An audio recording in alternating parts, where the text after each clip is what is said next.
Hey everybody, it's Phil Strazullo from Select Software Reviews, back with Whiteboard Wednesdays, and today we're going to talk about another sort of finance topic here within the HR tech realm. In our previous videos about HR tech M&A, we've mentioned this whole cost of capital arbitrage, and we've gotten a lot of questions about it. So I wanted to explain this for anybody out there who's thinking about raising money, thinking about buying companies, selling their companies, or who just wants to understand this stuff better. This is actually fairly generalizable. It's probably not just for HR tech, but I think it's a pretty interesting thing within the framework of mergers and acquisitions and finance in this industry. So the first thing is, what the heck is cost per capital? You might have heard this thing called WACC, weighted average cost per capital. There's all these different terms for it. The bottom line is that when somebody loans somebody some money, they need a return for that money. And when the risk goes up, they need a higher return to compensate them for that risk. And so if you think about it from your own money, let's say you've got $1,000 you're gonna lend to somebody, and let's say you're gonna lend it to the US government. US government, pretty reputable, usually pays their debts, in fact, always pays their debts. And so the return that we need is really, really low because the risk is really, really low. Now let's think about a friend of yours who you think is really reputable, who you're pretty sure is gonna pay back. However, they're still riskier than the US government, and so there's more risk, and therefore we need a higher return or reward. You've probably heard this before. Now let's think about a friend of yours who is not very reputable, and you think has a gambling habit, and you think probably is not going to return you that money. Well, that's a lot more risk, and therefore we need a lot more return.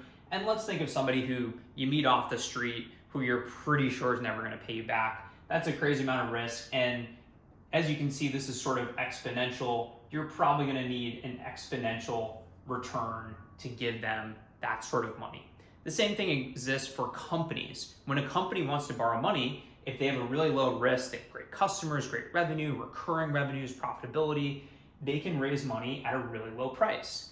If a company is a startup that doesn't have great customers, that maybe doesn't have a great track record, that maybe isn't profitable, they have higher risk, and therefore they have to give the person who loans them that money a higher return.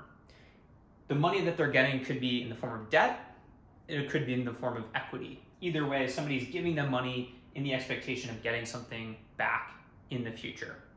So let's think about this now in terms of two different companies. One is Workday, really established, publicly traded, tons of revenues, profitable company, really long track record. Pretty low risk. They can raise money way down here. Let's say this is like a 5% annual yield that they have to give up. And let's think about another company that maybe has just $1 million of revenue. It's 2 years old. It's not profitable. It's growing really fast. But if you give them money, that's a lot more risk, and you're going to need a lot more return. Let's say that you even want 100% annual return for giving them $1 million. So you're basically like, hey, I'm gonna give you $1 million, but I could have given this to Workday and guaranteed I get my money back plus a little bit of interest.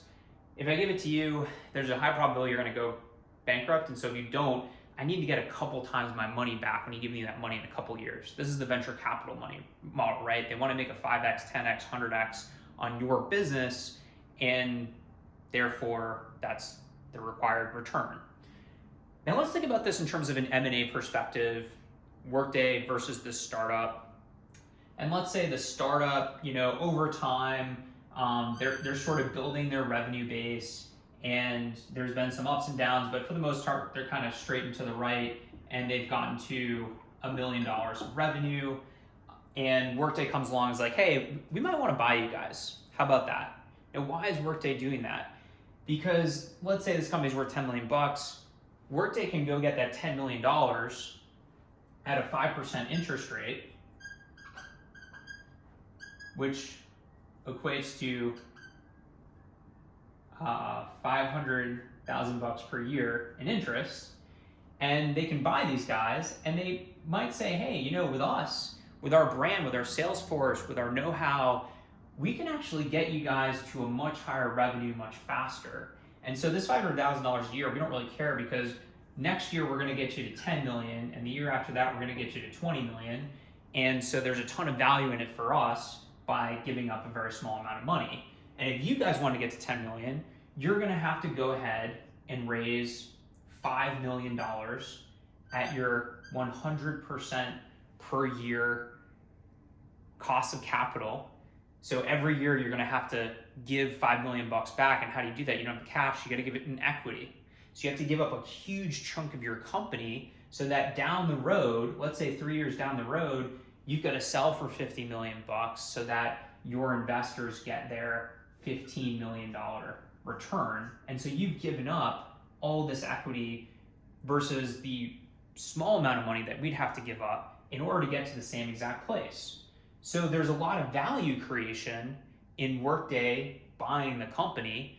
And so let's just split the value between the two of us, because us as Workday, we can raise money at such a cheap amount of capital. We only have to pay $500K a year on this stuff. You guys have to pay millions of dollars per year. And it's not even about this difference in the amount that we have to give back. It's also that we can get you to 10 million to 20 million really, really quickly because of our brand, our reach, our customer success, our product offering. Whereas for you guys, raising this money would just kind of get you here. So you can pay 15 million bucks to get to there, or you can use our 500K to get to here. And the valuation of your company here, let's say, is 50 million bucks, and here it's 100. So there's this huge delta. Let's split it. Let's give you some of the money. We'll take some of the money, and we're all happy. There's some value creation.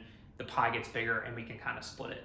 So that's a little bit of what's happening behind the scenes in these M&A situations between larger companies and smaller companies. There's the ability for the larger company to cross-sell that new product, to leverage their brand, their sales force.